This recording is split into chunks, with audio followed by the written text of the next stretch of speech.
భర్త ఊరికి వెళ్లడంతో అతని స్నేహితుడు ఇంటికి వచ్చి భార్యపై ఏకంగా అత్యాచార యత్నానికి ఒడిగట్టాడు. ఆమె ఒప్పుకోపోవడంతో గొంతు నులిమి హత్య చేశాడు. ఈ సంఘటన ఈ నెల 12వ తేదీన రంగారెడ్డి జిల్లా షాద్నగర్ నియోజకవర్గం కొత్తూరులో జరిగింది.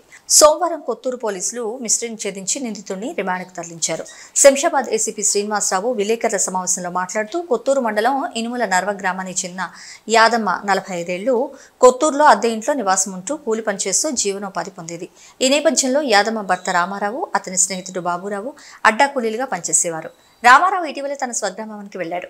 ఇంట్లో ఎవరూ లేని సమయంలో బాబురావు యాదమ్మకు మద్యం తాపి అత్యాచార యత్నం చేశారు. ఆమె ఒప్పుకోకపోవడంతో బాబురావు నిజం తెలుస్తుందనే భయంతో యాదమ్మను గొంతు నులిమి చంపేశాడు. యాదమ్మ కుమార్తె రేణుక అదే రోజున పోలీసులకు ఫిర్యాదు చేశారు. కొత్తూరు సీఐ నరసింహారావు హత్య కింద కేసు నమోదు చేశారు. పోలీసులు 2 బృందాలుగా ఏర్పడి విచారణ చేపట్టారు.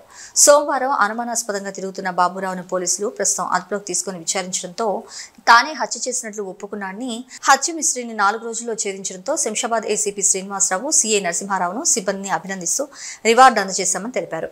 హత్యకు పాల్పడ్డ బాబురావును పోలీసులు రిమాండ్కు తరలించారు.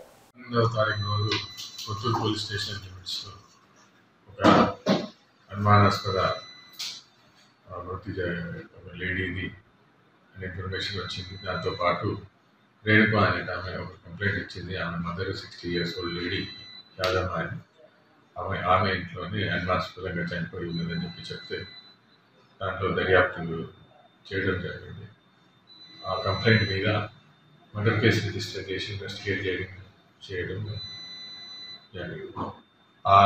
అప్పటికి అది అనుమానాస్పద వృత్తి మర్డర్ ఎవరో చేసినట్టు గుర్తించి అది ఎవరో అని కనుక్కోవడానికి తగు క్లూస్ లేకుండా ఆ తర్వాత మా ఇన్స్పెక్టర్ నరసింహారావు కొత్తూరు మరియు వాళ్ళ టీం అంతా హార్డ్ వర్క్ చేసి ఈ 3-4 డేస్లోనే ఒక బాబురావు అనే అతన్ని అరెస్ట్ చేయడం జరిగింది.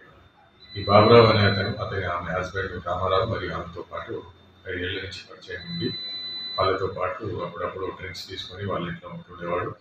ఆ రోజు 11వ తారీఖు రాత్రి ఆమె ఇంటికి వచ్చి రామారావు లేనప్పుడు ఆమెను ఫేవర్స్ అడగడం వల్ల ఆమె రిఫ్యూజ్ చేస్తే ఆమెను గొంతు తీసుకు చంపి పారిపోవడం జరిగింది. ఈరోజు కొత్తూరు ఎస్హెచ్ మరియు వాళ్ళ ఎస్ఐ శ్రీనివాస్ అందరూ టీమ్గా ఏర్పడి అతన్ని అరెస్ట్ చేసి తీసుకురావడం జరిగింది.